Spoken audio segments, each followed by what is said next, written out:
Hi guys, welcome back to the channel, and today's topic, how to sight read under pressure.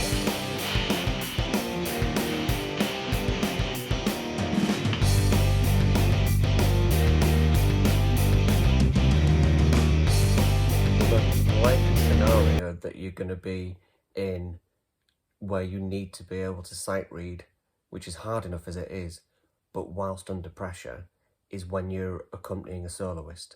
So let's think about how to do that.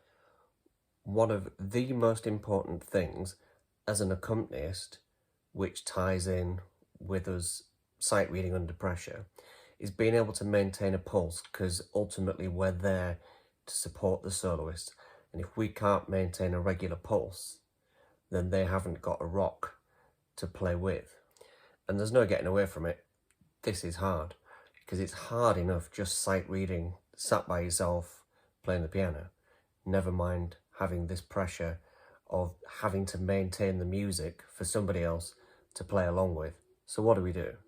So my best advice in this situation is that obviously we're going to assume that if we're accompanying a soloist, they're going to be playing the majority of the melody because they're the soloist. So as well as maintaining a pulse, in order to do that, we're not going to be able to play every single note. So the first thing to focus on is the left hand. The left hand forming the bass and the pulse of the music, which gives the soloist something to play along with.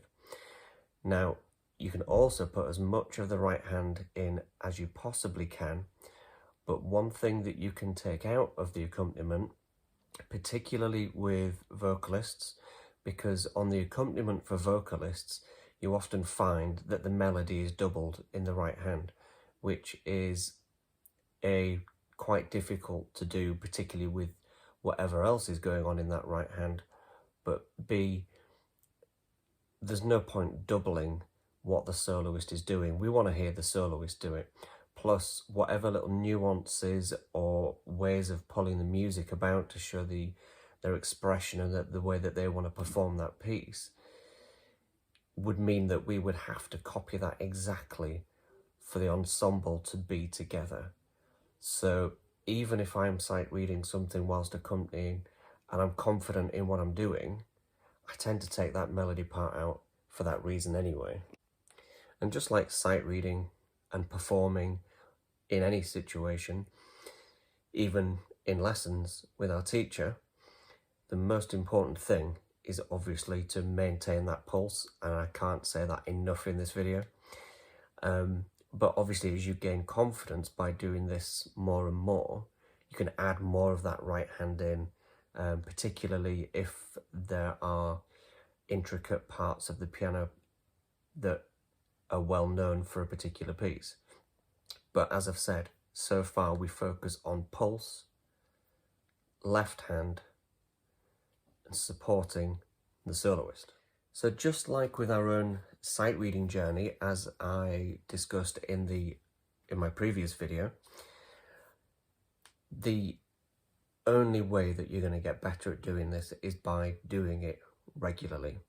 So if you know anybody that plays a solo instrument or they're a singer, I just advise that you ask them if on a regular basis you can make some music with them, basically. I mean, this is the whole point of, or one of the many amazing points of learning an instrument, but particularly one like the piano, with the beauty of being able to accompany such an array of musicians, is to do that regularly with them and get that experience, particularly when you're in an environment where the pressure isn't quite as much as it would be in a performance.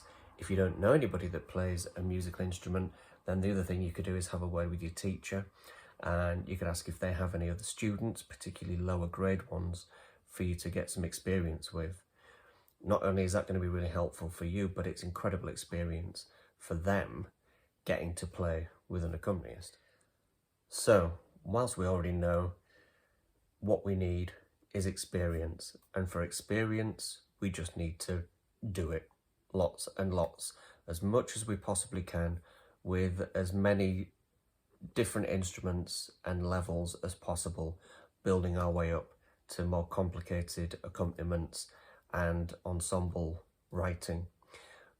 But something that's really, really important is to be kind to yourself.